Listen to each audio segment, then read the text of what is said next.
Hello అండి, welcome to Telugu రుచులు. ఈరోజు మెంతి మజ్జిగ ఆర్ పెరుగు చారు చేసుకుందాము. నా స్టైల్లో ఎలా చేసుకోవాలి, ఏమేం కావాలి చూద్దామా. మెంతి మజ్జిగ పెరుగు చారు కావాల్సినవి పెరుగు, ఉప్పు, పసుపు, కారం, గ్రీన్ చిల్లీ, ఉల్లిపాయ. ఇవి కొంతమంది పచ్చి ఉల్లిపాయ, పచ్చి గ్రీన్ చిల్లీ కూడా దీంట్లో వేసేసుకొని జస్ట్ తాలింపు మాత్రమే కలుపుతారండి. నాకైతే పచ్చి ఆనియన్ అస్సలు పడదు, సో నేను తాలింపులోనే వేయించుతాను. దీంట్లో ఫస్ట్ ఈ ఎంత కావాలంటే అంత పెరుగండి, మన ఇష్టం. మనకు కావాల్సినంత పెరుగు తీసుకొని ఉప్పు, పసుపు, కారం, ఇది కూరల్లో వేసుకునే కారమేనండి,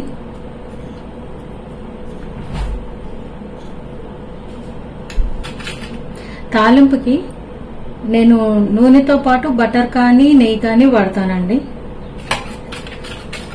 చాలా తక్కువ టైంలో చాలా ఈజీగా చేసుకునేదండి. దీంట్లో మరి తిక్కుగా ఉంది కాబట్టి వాటర్ వేసుకుందామండి.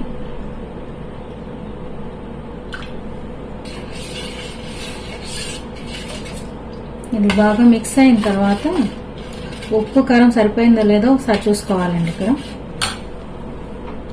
ఇది బాగా తిక్కుగా కూడా చేసుకోవచ్చండి, ఎక్కువ వాటర్ వేయకుండా ఓన్లీ పెరుగుతో కూడా చేసుకోవచ్చు. కానీ నా హస్బెండ్కి మాత్రం అట్లా మరీ అంత తిక్కుగా ఉంటే నచ్చదు, అందుకని నేను పలచగా చేశాను. కావాలి అంటే బాగా తిక్కుగా కూడా చేసుకోవచ్చు. కొంచెం ఉప్పు తగ్గిందండి.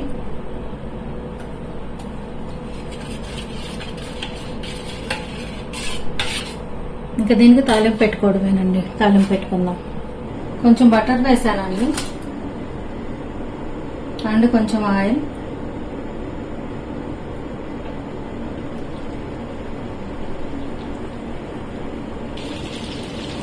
కొంచెం మెంతులండి 4 గింజలు, శనగపప్పు, మినప్పప్పు,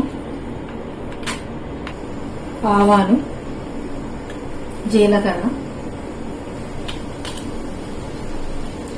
ఎండుమిర్చి,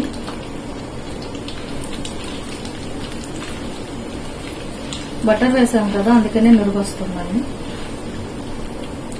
మనకి ఎన్ని కావాలంటే అన్ని ఊర మిరపకాయలు ఆరు చల్ల మిరపకాయలు అంటాం కదా, అవి వేస్తాము.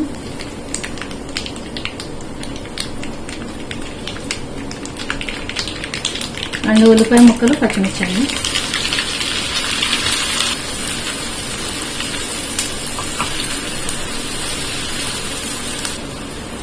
ఇంగువ అండి, ఇంగువ కంపల్సరీ వేసుకోండి, బాగుంటుంది.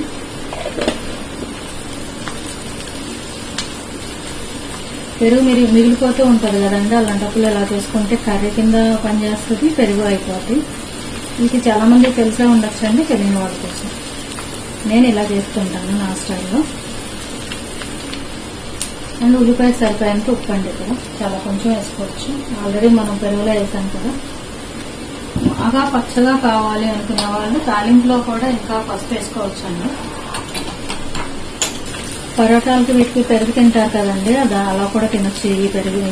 ఈ పెరుగు చారుని చాలా బాగుంటుంది.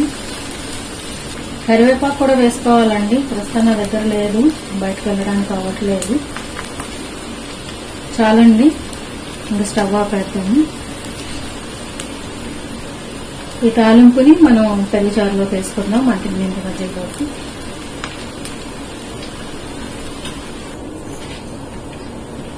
దీన్ని పెరుగులోకి వేసేసుకుందామండి.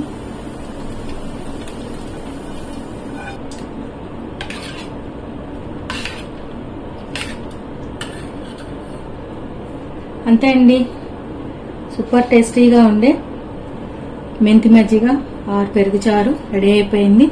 ఇది రైస్కైనా తినొచ్చు, పరోటాకైనా తినొచ్చు. మీరు కూడా చేసుకొని ఎలా వచ్చిందో కామెంట్ చేయండి.